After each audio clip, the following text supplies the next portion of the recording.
Hello students, मैं Kriparam Sahu, assistant professor physics, संत गुरु Ghasidas government PG college Kurud. आज मैं आपके साथ न्यूक्लियर फिजिक्स की यूनिट नंबर 5 जो कि एलिमेंट्री पार्टिकल फिजिक्स है उस पे आपसे डिस्कस करूँगा। एमएससी फोर्थ सेमेस्टर की न्यूक्लियर फिजिक्स का यह पेपर, जिसमें हम 5th यूनिट पे एलिमेंट्री पार्टिकल फिजिक्स पे हम डिस्कस करेंगे। Elementary particle physics nuclear physics का एक पार्ट्स है।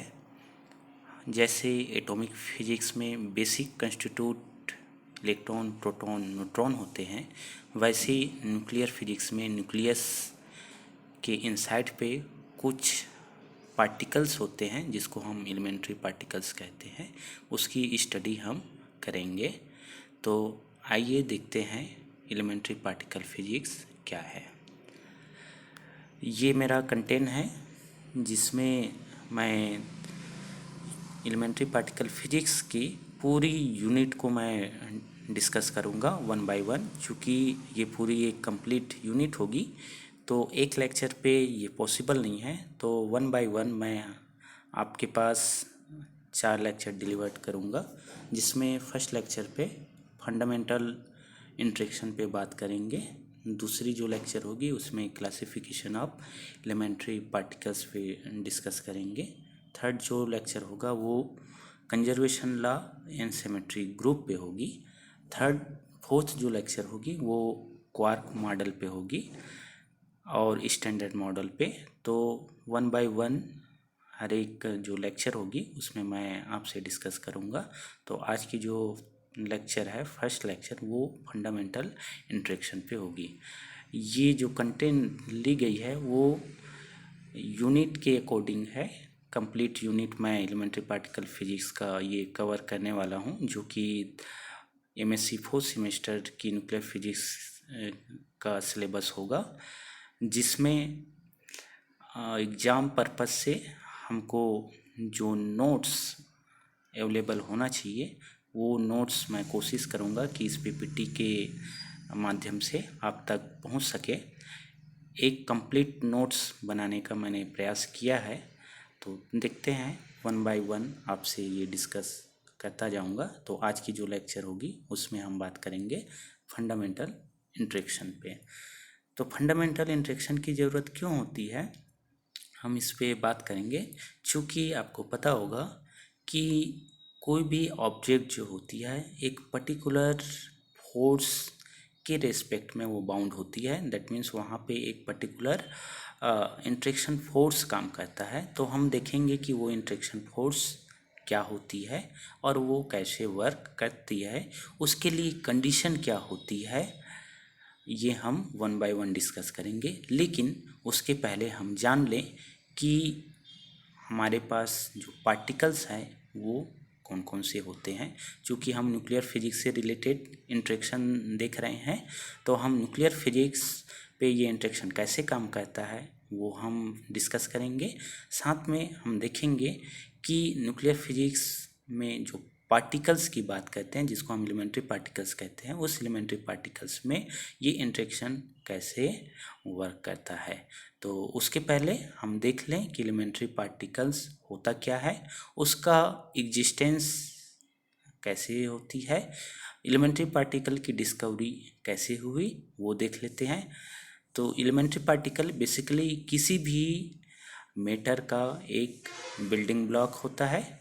बिल्डिंग ब्लॉक इसलिए क्योंकि एलिमेंट्री पार्टिकल से मिलके एटम्स बनेंगे और एटम से मिलके मैटर बनेंगे और मैटर एनर्जी से मिलके यूनिवर्स का कंस्ट्रक्शन होता है। तो देखते हैं हम कि हमारे जो ब्रह्मांड की उत्पत्ति से लेके अब तक हमारे पास कौन कौन से पार्टिकल डिस्कवर हुए। तो हम जानना चाहेंगे कि यूनिवर्स की जब उत्पत्ति हुई, दैट मीन्स ब्रह्मांड की उत्पत्ति हुई, तो हमारे माइंड पे एक कॉन्सेप्ट आया क्या कि हमारी ब्रह्मांड या यूनिवर्स वो किससे मिलके बना हुआ है। अगर वो मैटर से मिलके बना है तो मैटर क्या है, और मैटर पे कौन कौन से बेसिक कंस्टिट्यूट होते हैं, कौन कौन से उसके कंटेंट है वो देखेंगे। हमारे माइंड पे ये भी आता है कि हमारे जो मैटर्स हैं उसका स्ट्रक्चर कैसे होगा और ये कितना बड़ा होगा। ओवरऑल कि यूनिवर्स की जब कंस्ट्रक्शन हुआ, ब्रह्मांड की जब उत्पत्ति हुई, तब से लेके हमारे दिमाग पे, हमारे माइंड पे ये कॉन्सेप्ट, ये क्वेश्चन आता है कि ब्रह्मांड की उत्पत्ति कैसे हुई, वो किससे मिलके बने हुए हैं, ब्रह्मांड में ऐसी कौन कौन सी वस्तुएं स्थित हैं। तो इन सब का हम आंसर वन बाय वन देखते हैं। तो उसके पहले हम ब्रह्मांड की उत्पत्ति से रिलेटेड हमारे लिटरेचर्स क्या कहते हैं वो हम देखते हैं।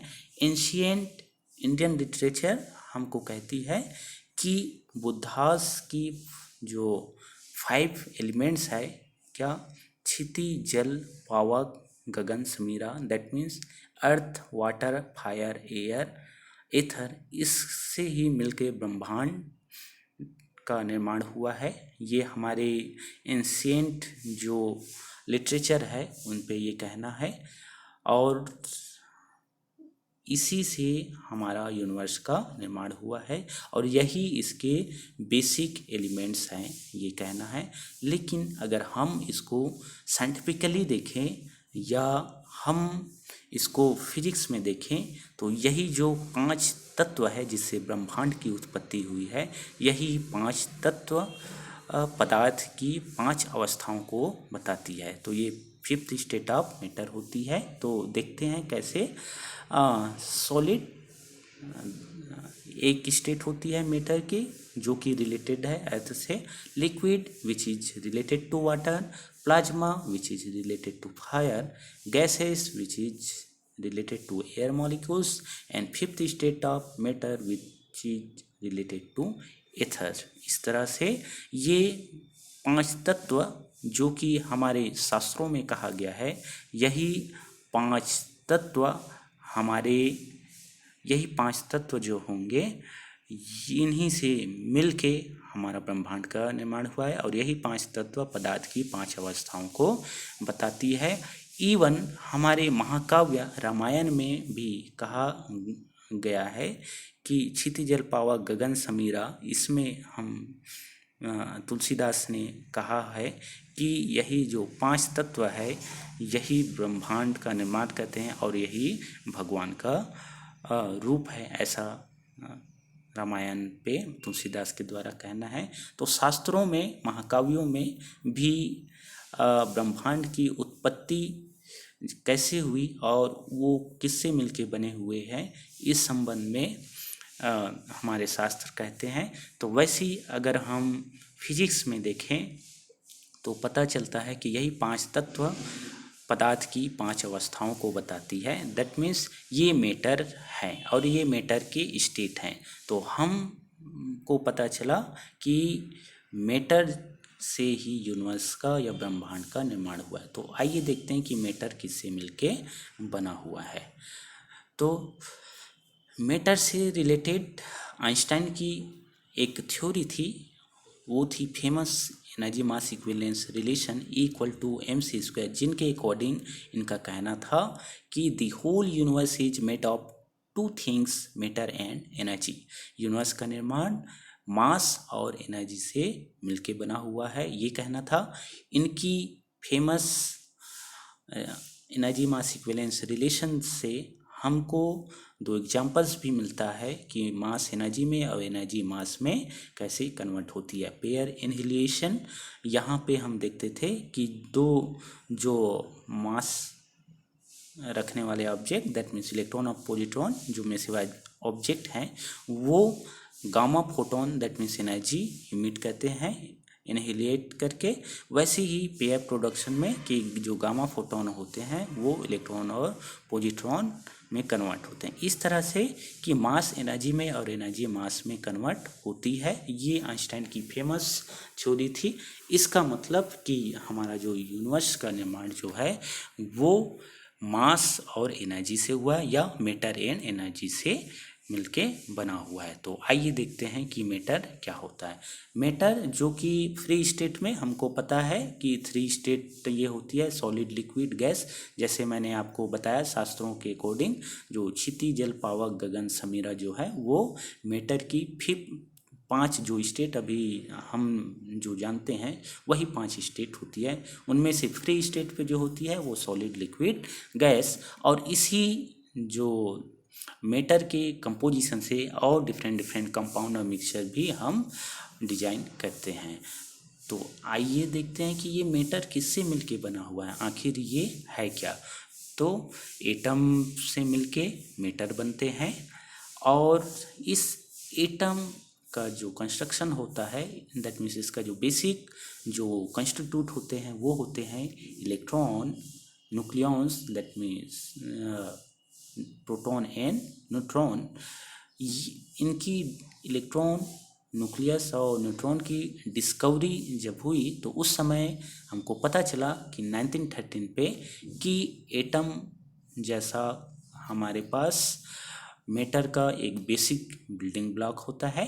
दैट मीन्स एटम की स्टेबिलिटी होती है, जो कि बोर ने 1913 पे एटम की स्टेबिलिटी के लिए अपनी फेमस एटॉमिक मॉडल दिया था, जिसमें 1922 में उनको नोबेल प्राइज भी दिया गया। इस तरह से अगर हम देखें तो मैटर जो बनती है वो एटम से मिलके बनती है और एटम के जो बेसिक कंस्टिट्यूट हैं वो क्या है, वो है इलेक्ट्रॉन, न्यूक्लियस, जो कि रदरफोर्ड की स्कैटरिंग थ्योरी से हमको पता चला कि वो पॉजिटिव चार्ज प्रोटॉन होती है एंड न्यूट्रॉन। तो ये 3 बेसिक एलिमेंट्स होते हैं एटम के और इसी 3 बेसिक एलिमेंट को ही हम लोग एलिमेंट्री पार्टिकल्स कहते हैं। तो एलिमेंट्री पार्टिकल्स जो होगी वो बेसिक बिल्डिंग ब्लॉक होगा एटम का और एटम जो होती है वो मैटर का बेसिक बिल्डिंग ब्लॉक होती है। तो इस तरह से एलिमेंट्री पार्टिकल्स, 3 एलिमेंट्री पार्टिकल्स हमको मिले, इलेक्ट्रॉन, प्रोटॉन एंड न्यूट्रॉन।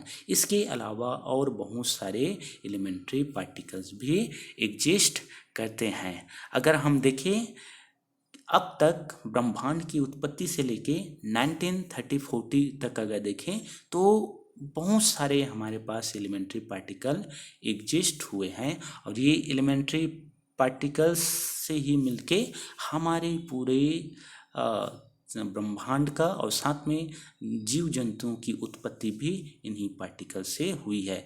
जैसे अगर हम कहें कि ह्यूमन बॉडी जो है वो किससे मिलके बना हुआ है, तो हमको पता चला कि ह्यूमन बॉडी जो होती है वो बेसिकली डीएनए स्ट्रक्चर होती है और ये डीएनए स्ट्रक्चर जो होती है वो मॉलिक्यूल्स से मिलके बनते हैं और मॉलिक्यूल्स जो होते हैं वो एटम से मिलके बने होते हैं। इस तरह से अगर हम देखें कि जीव की उत्पत्ति या जो होती है वो इन्हीं एलिमेंट्री पार्टिकल्स से होता है, चाहे वो एलिमेंट्री पार्टिकल एटम्स के फॉर्म में हो या मॉलिक्यूल्स के फॉर्म में हो।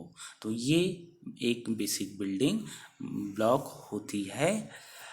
एलिमेंट्री पार्टिकल्स के आने से हमको बहुत सारे ऐसे फिनोमिना के बारे में पता चला कि दैट मीन्स कि ऐसे हमारे ऑब्जेक्ट की कंस्ट्रक्शन के बारे में पता चला, जैसे ह्यूमन बॉडी का कंस्ट्रक्शन, डीएनए स्ट्रक्चर कैसे होता है, एटम्स कैसे बनते हैं, मैटर का स्ट्रक्चर कैसे होता है, ये सब जानने में हमको सुविधाएं हुई। तो अब तक अगर हम देखें ब्रह्मांड की उत्पत्ति से लेके 1920 तक के हमारे पास मोर देन 92 जो एलिमेंट्री पार्टिकल्स थे ये पता चल चुका था। अब की बात अगर करें तो हमारे पास और बहुत सारे एलिमेंट्री पार्टिकल डिस्कवर हो चुके हैं।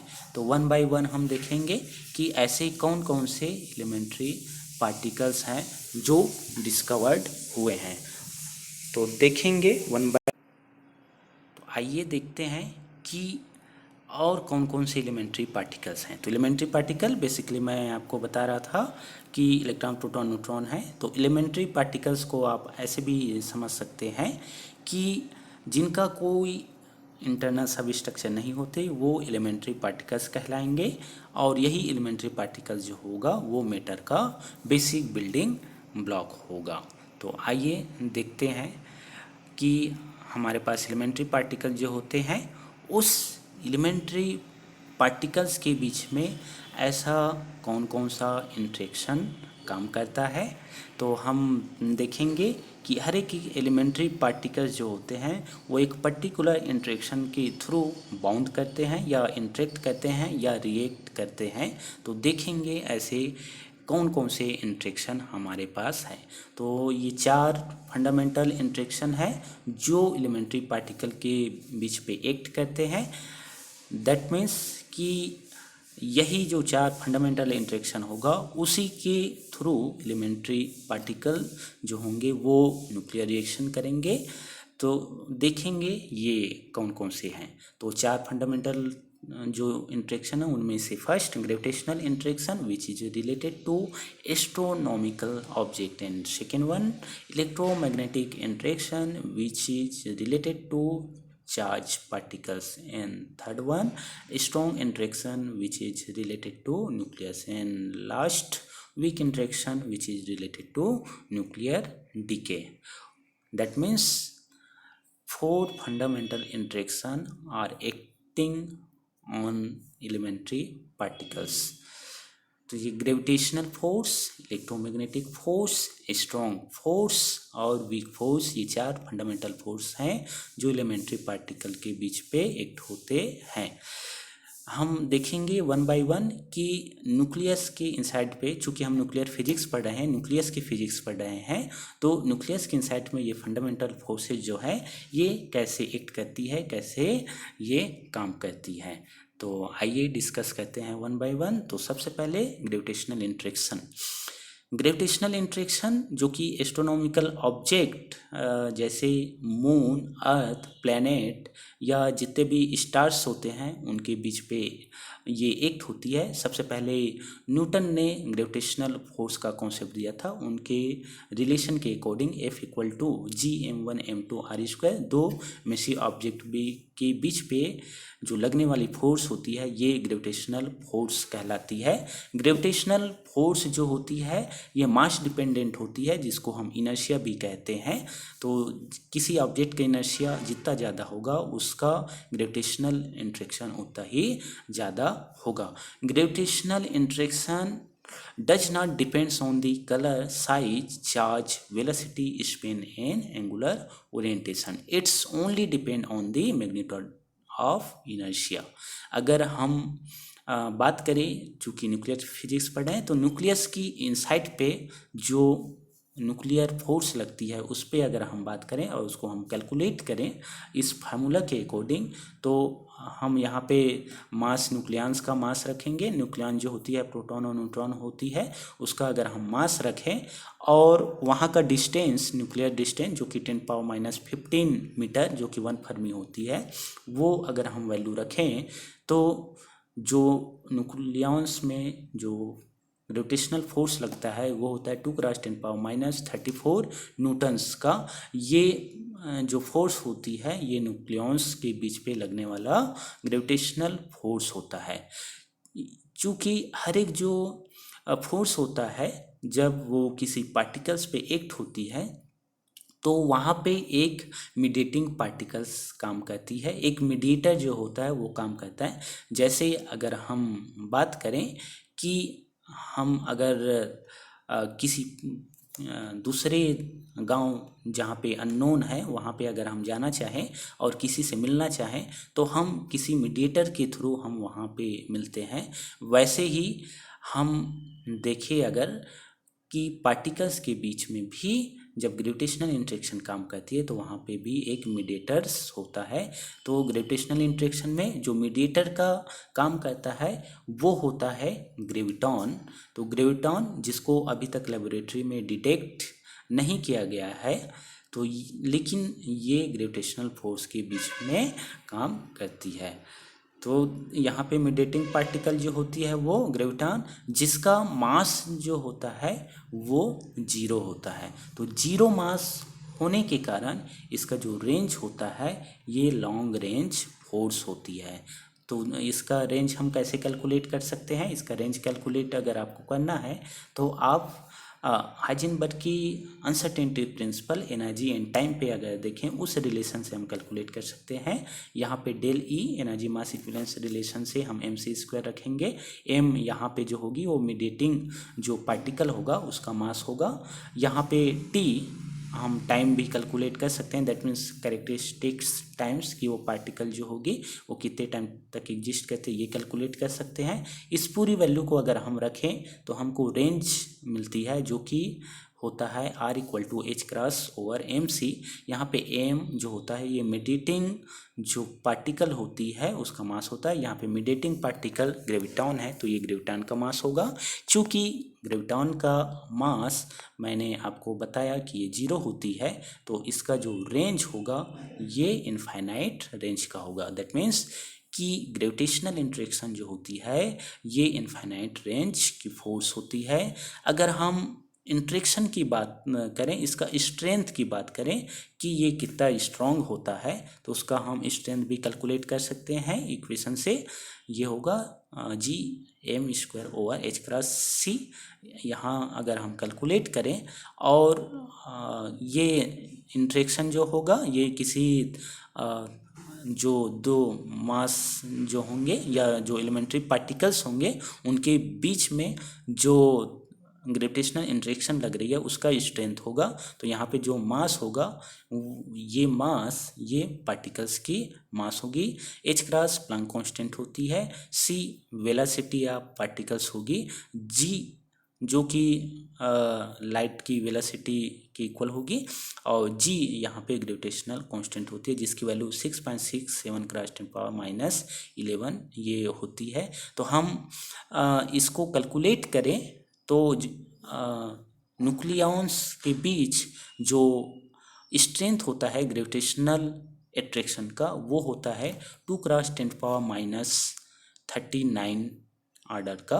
तो न्यूटन्स पे होती है। ये काफ़ी अगर हम देखें इसका अट्रैक्शन को या इसका स्ट्रेंथ को तो ये काफ़ी लोअर वैल्यू होती है, काफ़ी कम स्ट्रेंथ होती है। 10⁻39 इसका स्ट्रेंथ काफ़ी वीक होता है। तो ये था ग्रेविटेशनल इंटरेक्शन। तो ग्रेविटेशनल इंटरेक्शन ओवरव्यू अगर मैं दूँ तो gravitational interaction inverse square law को फॉलो करती है जो कि एस्ट्रोनॉमिकल ऑब्जेक्ट पे एक्ट होती है। साथ में जब हम इसको न्यूक्लियॉन्स में देखते हैं तो न्यूक्लियॉन्स में इसका जो स्ट्रेंथ होता है काफ़ी वीक होता है 10⁻39 के आर्डर का।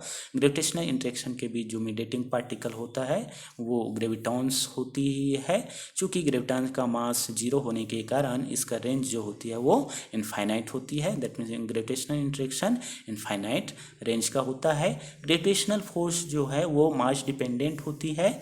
ये सिर्फ और सिर्फ मास पे डिपेंड करते हैं। ये साइज पे, चार्ज पे, वेलोसिटी पे या स्पिन पे डिपेंड नहीं करती। अभी हम बहुत सारे इंटरेक्शन देखेंगे जिनमें से कुछ चार्ज डिपेंडेंट होती है, कुछ जो होती है वो स्पिन डिपेंडेंट होती है। तो आइए देखते हैं next interaction electromagnetic interaction. Electromagnetic interaction ये भी एक ग्रेविटेशनल इंटरेक्शन की तरह फंडामेंटल इंटरेक्शन है जो कि इनवर्स स्क्वायर लॉ को फॉलो करती है। कूलम्ब के अकॉर्डिंग दो चार्ज पार्टिकल के बीच में ये फोर्स जो है वो एक्ट होती है जिसकी value F equal to Q1 Q2 over 4πε0 R square होती है। यहाँ पर अगर हम न्यूक्लियॉन्स के बीच पे लगने वाले इलेक्ट्रोमैग्नेटिक फोर्स को देखें तो इसकी वैल्यू हम कैलकुलेट कर सकते हैं। न्यूक्लियॉन्स का चार्ज रखेंगे 1.6 क्रॉस 10⁻−19 कूलम और इसका रेंज चूँकि हम न्यूक्लियस पे देख रहे हैं तो न्यूक्लियस का जो रेडियस होता है 10⁻−15 मीटर तो हम ये रखेंगे और इसको कैलकुलेट करें तो हमको इसकी वैल्यू मिलती है 230 न्यूटन्स जो कि 10⁻36 टाइम ग्रेटर देन होती है ग्रेविटेशनल अट्रैक्शन से। इसका मतलब कि इलेक्ट्रोमैग्नेटिक इंटरेक्शन जो होता है वो ग्रेविटेशनल इंटरेक्शन से स्ट्रांग होती है। यहाँ पर भी एक मीडिएटिंग पार्टिकल्स होती है। यहाँ पे जो मीडिएटिंग पार्टिकल्स होती है उसको हम लोग फोटॉन्स के नाम से जानते हैं जो कि क्वांटम इलेक्ट्रोडायनेमिक्स के अकॉर्डिंग कि फोटोन जो होती है वो दो पार्टिकल्स के बीच में यहाँ पे मीडिएटर का काम करता है, जिसको हम लोग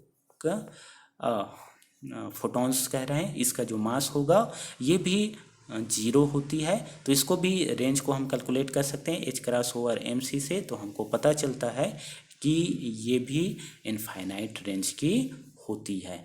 तो ये वैसा ही है जैसा ग्रेविटेशनल अट्रैक्शन होती है, लेकिन ये चार्ज डिपेंडेंट होती है, जबकि ग्रेविटेशनल अट्रैक्शन जो होती है वो मास डिपेंडेंट होती है। हम इसका स्ट्रेंथ भी कैलकुलेट कर सकते हैं। स्ट्रेंथ अगर हम कैलकुलेट करें तो इसकी वैल्यू जो होती है वो 1/137 होती है। इसको कैलकुलेट कर सकते हैं। ई की वैल्यू चार्ज रखने से 4πε0 h×c इन सब की वैल्यू रखने से 1/137 ये वैल्यू आती है। ये फोटोन के एक्सचेंज के कारण ये होती है। तो ओवरऑल इलेक्ट्रोमैग्नेटिक इंटरेक्शन ये चार्ज डिपेंडेंट होती है, और मीडिएटिंग पार्टिकल का मास 0 होने के कारण ये इनफाइनाइट रेंज की होती है। हम जितने भी इंटरेक्शन होगा उन सभी इंटरेक्शन में कुछ कंजर्वेशन लॉस भी देखेंगे।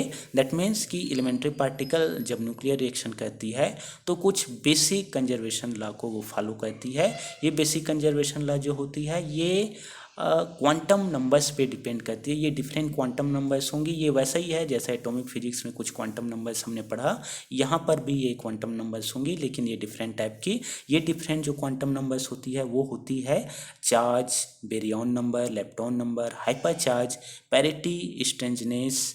ये जितने होते हैं ये क्वांटम नंबर्स कहलाएंगी।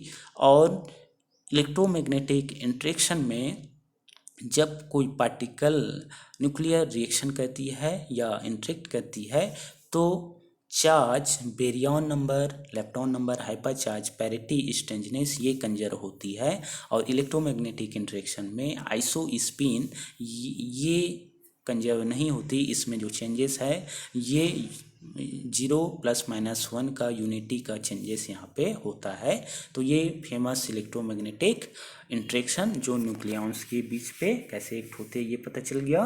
और इसका एग्जांपल अगर देखें तो हम पेयर इनहेलेशन पे अगर देखें तो इलेक्ट्रोमैग्नेटिक का इंटरेक्शन वहाँ पे काम करती है। तो ये था इलेक्ट्रोमैग्नेटिक इंटरेक्शन। नेक्स्ट देखते हैं स्ट्रॉन्ग इंटरेक्शन। सबसे इम्पोर्टेंट और सबसे डोमिनेटिंग जो न्यूक्लियर इंटरेक्शन होती है वो है स्ट्रॉन्ग इंटरेक्शन। स्ट्रॉन्ग इंटरेक्शन ये वैसा ही है जैसा न्यूक्लियस के इनसाइड में प्रोटॉन प्रोटॉन और न्यूट्रॉन न्यूट्रॉन इंटरेक्शन होती है, और वहाँ पे एक मीडिएटिंग पार्टिकल्स होती है। इस मीडिएटिंग पार्टिकल्स को हम लोग पाई मेसॉन के नाम से जानते हैं, जिसको 1935 पे युकावा ने प्रिडिक्ट किया था, जिसका mass 200 to 300 mass of electron होती है। दैट मीन्स कि मीडिएटिंग पार्टिकल पाई मेसॉन के मास होने के कारण इसका एक पर्टिकुलर फाइनाइट रेंज होगा according to Heisenberg uncertainty principle. यहाँ से अगर हम देखें तो इसका जो रेंज होता है वो 10⁻⁻15 मीटर के आसपास होती है। ये फाइनाइट मास ऑफ पायन होने के कारण हमको ये रेंज मिल रही है। इसके पहले मीडिएटिंग पार्टिकल का मास 0 होने के कारण हमको ग्रेविटेशनल और इलेक्ट्रोमैग्नेटिक पे इनफाइनाइट रेंज प्राप्त हुआ था। इसका अगर हम स्ट्रेंथ देखें तो हम कैलकुलेट कर सकते हैं। तो ये काफ़ी स्ट्रॉन्ग होती है। सबसे ज़्यादा स्ट्रॉन्ग फोर्स जो होती है अकॉर्डिंग टू नेम ये उतना ही स्ट्रॉन्ग होती है। It is 1000 time the electromagnetic force. इसका स्ट्रेंथ जो होता है ये 1000 टाइम द इलेक्ट्रोमैग्नेटिक फोर्स होती है। यहाँ पे जो मीडिएटिंग पार्टिकल्स होती है पायन, इसको हम लोग एक्सचेंज पार्टिकल के नाम से भी जानते हैं, जिसको हम लोग ग्लुऑन भी कहते हैं। यहाँ पे अगर हम देखें तो स्ट्रॉन्ग फोर्स जो होता है, चूँकि ये शॉर्ट रेंज पे लगता है 10⁻⁻15 मीटर पे, इस कारण यह जो होती है ये एट्रैक्टिव नेचर का होता है और ये इंडिपेंडेंट ऑफ चार्ज होती है। यहाँ जो स्ट्रॉन्ग इंटरेक्शन होता है ये बेसिकली जो हाइड्रोनिक पार्टिकल्स होती है वहाँ पे एक्ट होती है।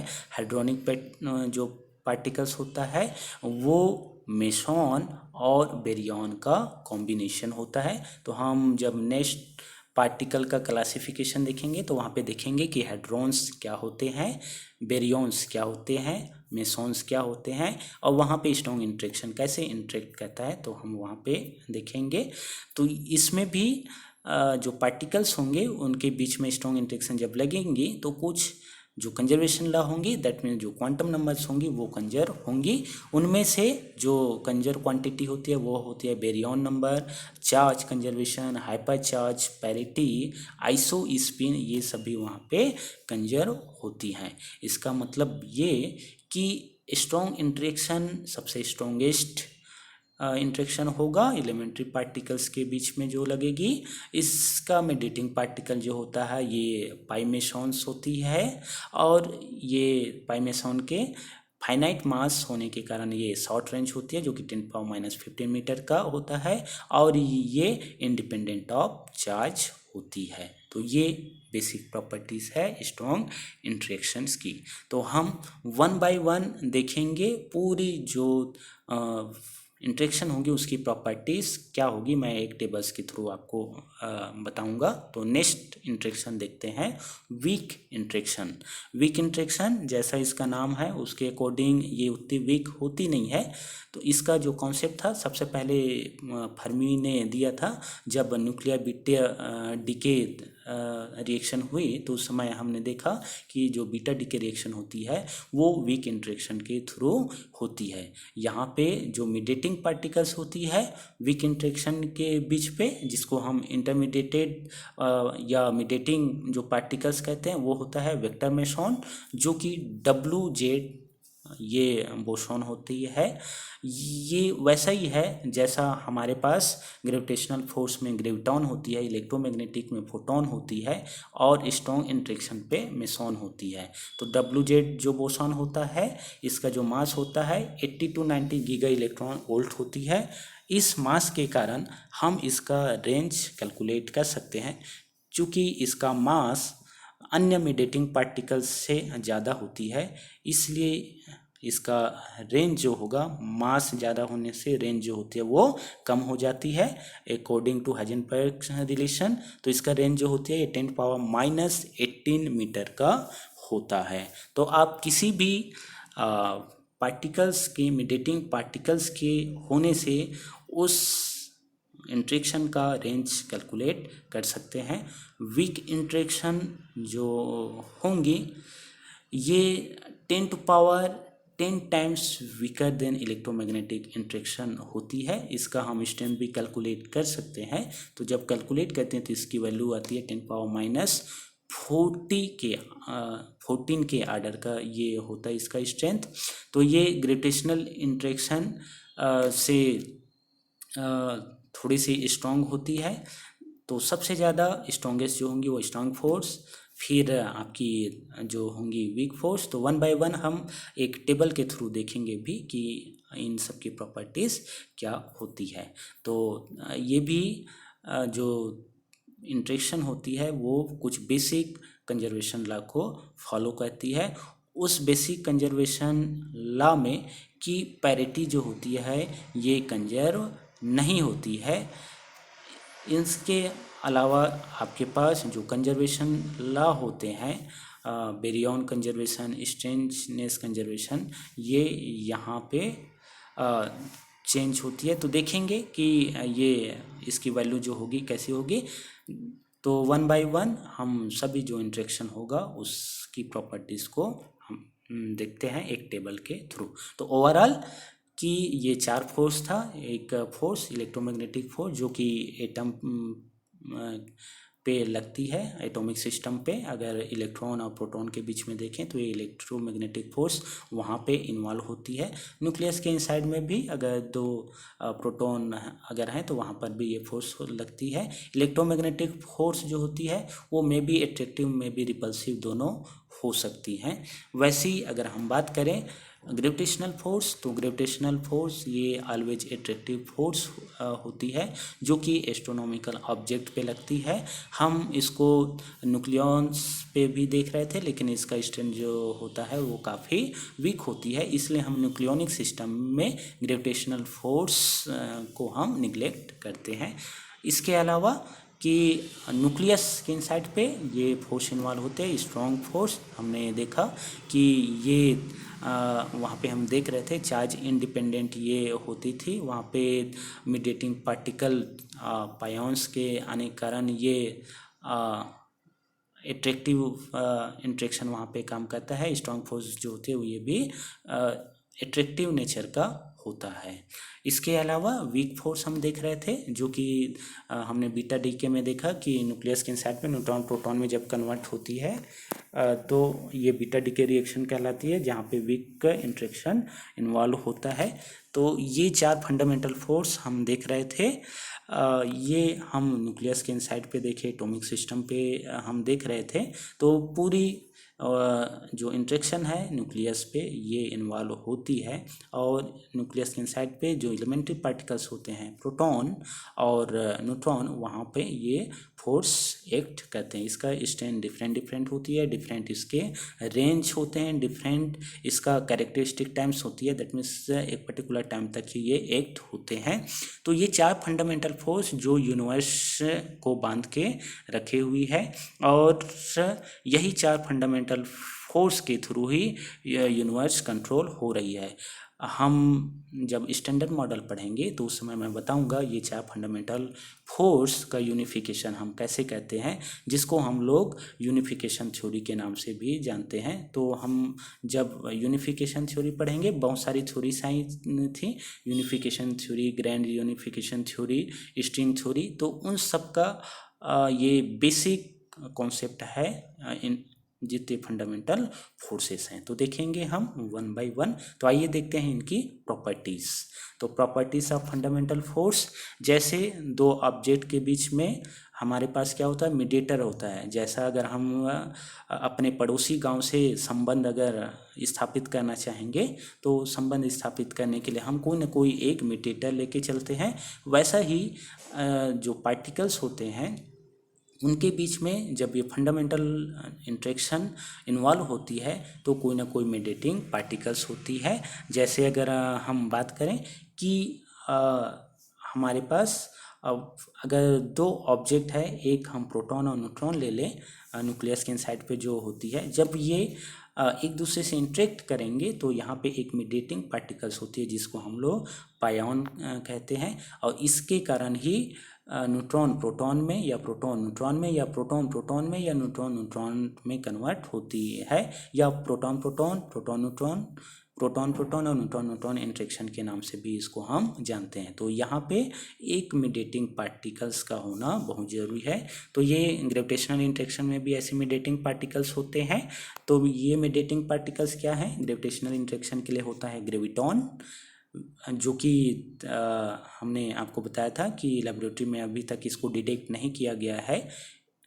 इसकी जो मास होती है ये 0 होती है। ये वीक इंट्रैक्शन, इसमें WZ बोसॉन ये होती है जो कि वीक इंट्रैक्शन पे मीडिएटिंग पार्टिकल जैसा ये काम करता है। इलेक्ट्रोमैग्नेटिक इंट्रैक्शन का जो होता है वो फोटोन, गामा फोटोन जो होती है ये इलेक्ट्रोमैग्नेटिक इंट्रैक्शन पे मीडिएटर का काम करता है। वैसे स्ट्रॉन्ग इंट्रैक्शन पे यहाँ पे जो पायॉन्स होते हैं ये मीडिएटर का काम करते हैं। आइए इनके और प्रॉपर्टीज़ देखें।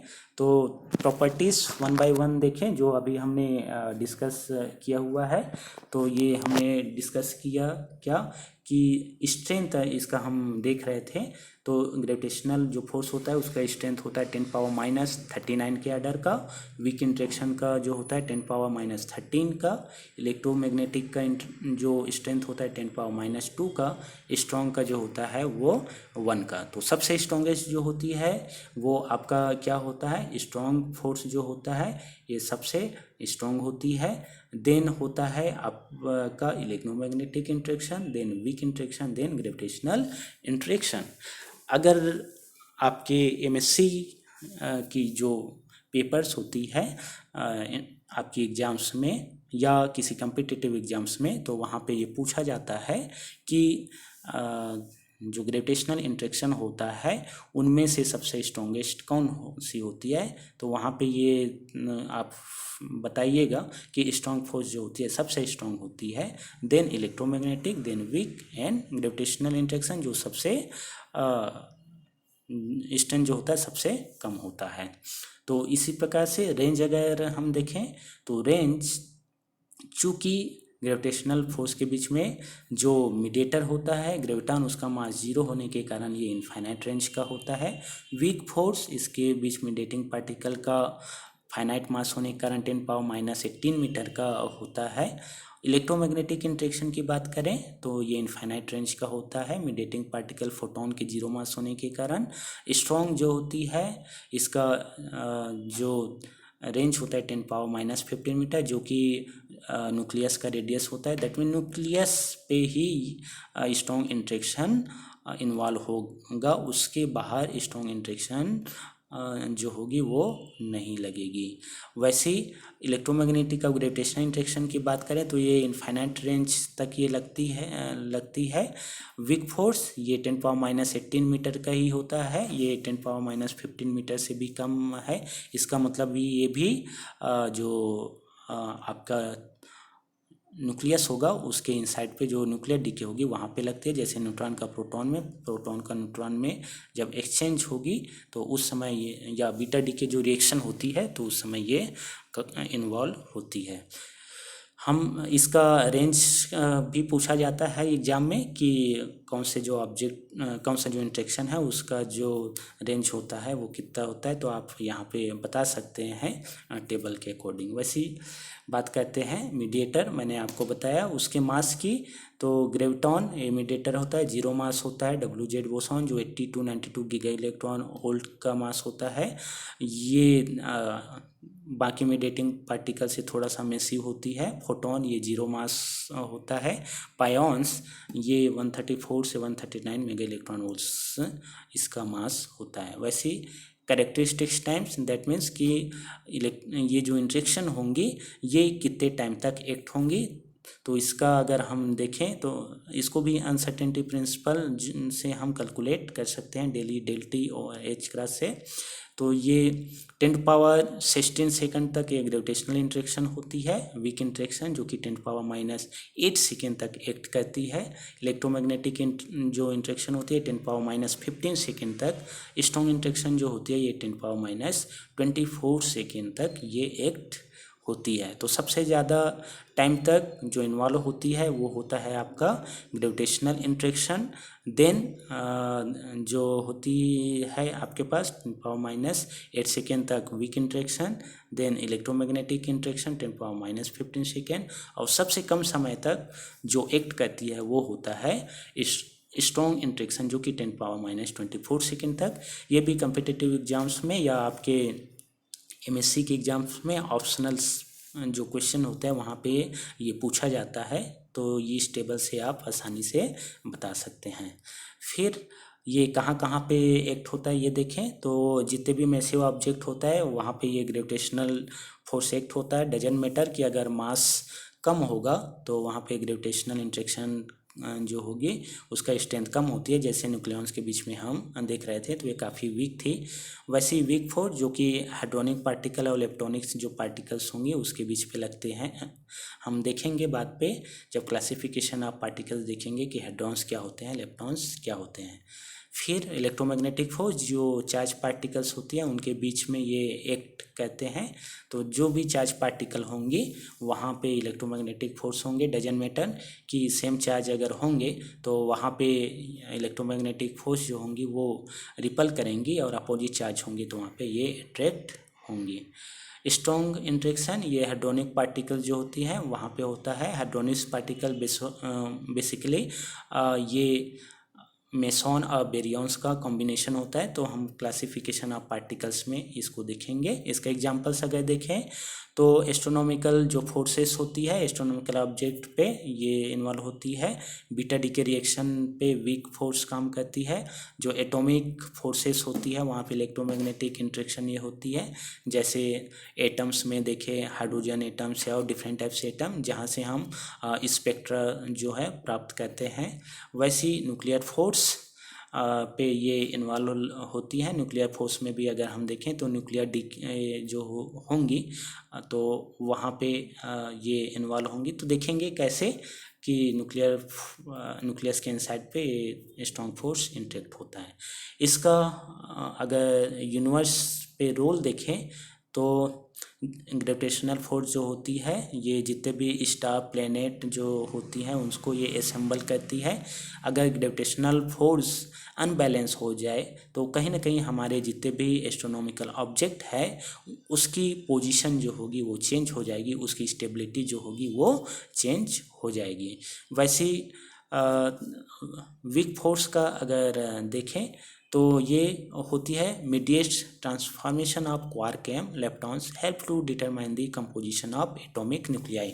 तो एटॉमिक न्यूक्लियाई के कंपोजिशन को जानने में ये जो वीक फोर्स होता है ये इम्पोर्टेंट रोल प्ले करता है। साथ में जो क्वार्क स्ट्रक्चर होती है इलेक्ट्रॉनिक स्ट्रक्चर उसको जानने में भी ये हेल्प करती है। वैसे ही इलेक्ट्रोमैग्नेटिक फोर्स ये आपको मैं जैसे बताया रहा था कि एटम्स मॉलिक्यूल्स की जो स्ट्रक्चर्स होते हैं उसकी स्पेक्ट्रा जो होती है उसको आइडेंटिफाई करने में ये आसानी होती है। जैसे कि सन में ऐसा कौन सा हमारे पास एटम्स है तो वहाँ कैसा इंटरेक्शन करता है तो उसको आइडेंटिफाई करने में ये इलेक्ट्रोमैग्नेटिक इंटरेक्शन जो होता है इम्पोर्टेंट रोल प्ले करता है। वैसे स्ट्रॉन्ग इंटरेक्शन अगर इसको हम देखें तो एटम के इनसाइड पे जो न्यूक्लियॉन्स है उसकी स्टेबिलिटी के लिए जो क्वार्क स्ट्रक्चर होती है उसके कंपोजिशन के लिए ये इम्पोर्टेंट रोल प्ले करता है। तो इस तरह से ये फंडामेंटल इंटरेक्शन की प्रॉपर्टीज़ होती है। इस टेबल के थ्रू आप आसानी से पूरी जो फंडामेंटल इंटरेक्शन है उसको आप एक्सप्लेन कर सकते हैं। तो ये था फंडामेंटल इंटरेक्शन। और इसके लिए मैंने न्यूक्लियर फिजिक्स की डी सी दयाल की किताब मैंने रेफरेंस के तौर पे लिया हुआ है। जो इमेजेस है वो गूगल सर्च इंजन से मैंने लिया हुआ है। तो आप डिटेल्स में अगर पढ़ना चाहें तो न्यूक्लियर फिजिक्स की डी सी दयाल की किताब आप यूज कर सकते हैं। इसके अलावा बहुत सारी और किताबें हैं जैसे एस.एन. घोषाल की किताब आप यूज कर सकते हैं। और न्यूक्लियर फिजिक्स की निगम एंड रॉय की किताब जो होती है आप वो भी रेफरेंस के तौर पे यूज कर सकते हैं। मैंने डी सी दयाल की किताब जो है वो यूज किया हुआ है। तो फर्स्ट लेक्चर पे आज इतना ही। सेकेंड लेक्चर जो होगी वो मेरी क्लासिफिकेशन ऑफ एलिमेंट्री पार्टिकल्स पे होगी जो कि मेरी सेकेंड लेक्चर होगी। Thank you.